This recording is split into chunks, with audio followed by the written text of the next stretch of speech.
since it was a disease for homosexuals. Plus, we were in our 20s. We didn't think we could die at all. We ran over a bump, and I was rudely jolted out of my reverie. "Not much," I answered Mrs. Kirk a little timidly. "I know it calls itself the nation's oldest city. I know it was here that Ponce de Leon came to look for the legendary Fountain of Youth. I know the city of St. Augustine is home to the Fountain of Youth National Archaeological Park, a tribute to the spot where Ponce de Leon is traditionally said to have landed. Though there is no evidence that the fountain located in the park today is the storied fountain or has any restorative effects, visitors drink the water. The park exhibits native and colonial artifacts to celebrate St. Augustine's Timucuan and Spanish heritage." Mrs. Kirk looked at me with a small, impressed smile. "Very well. You have done your homework. Dr. Kirk will be pleased to hear that you have not come unprepared." "My dad gave me a book on Florida to read on the plane. I have a photographic memory. I remember things easily. It helps me a lot in school."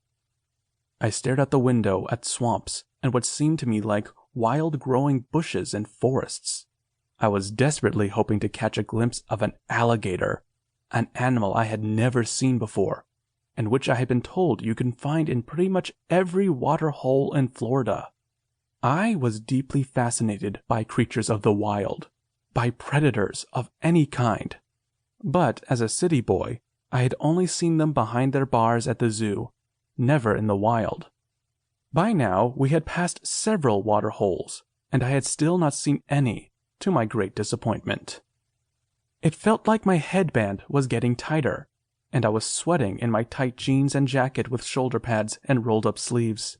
I took the jacket off and put it in my lap.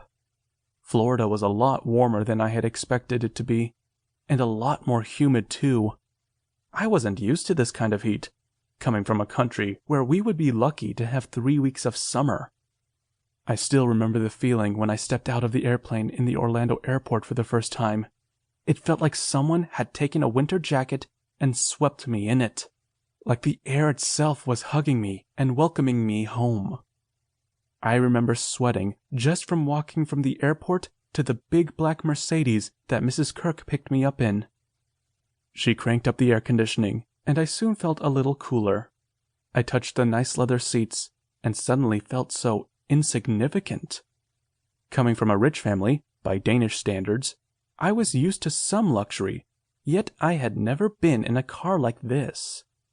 "Well, maybe you'll have to think about losing some of those unruly curls once you become a doctor," Mrs. Kirk said. I touched my hair gently. I liked my blonde curls and had let them grow past my ears, and I wasn't the only one who liked them. The girls did too. Along with my deep-set blue eyes, my curls were my finest features. Why parents and others older than 35 insisted they wanted me to cut them off was beyond me. My dad was the worst. "You look like a savage," he would say, but I didn't care. Deciding what I was going to do for a living was one thing, but he wasn't going to change the way I looked too. He was the one who wanted me to go to med school, not me. All I wanted to do was play my acoustic guitar.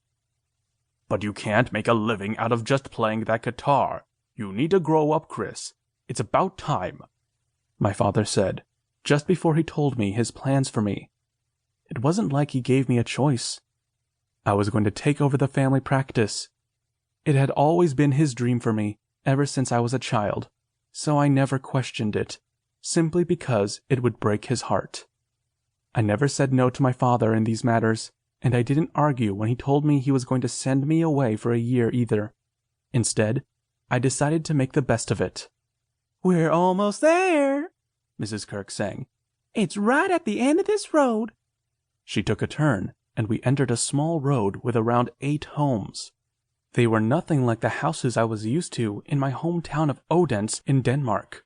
The town where Hans Christian Andersen was born had old houses, some of them dating to the 1600s. They were small and leaning. The house my father and I had lived in was newer, though, from the beginning of the 1900s.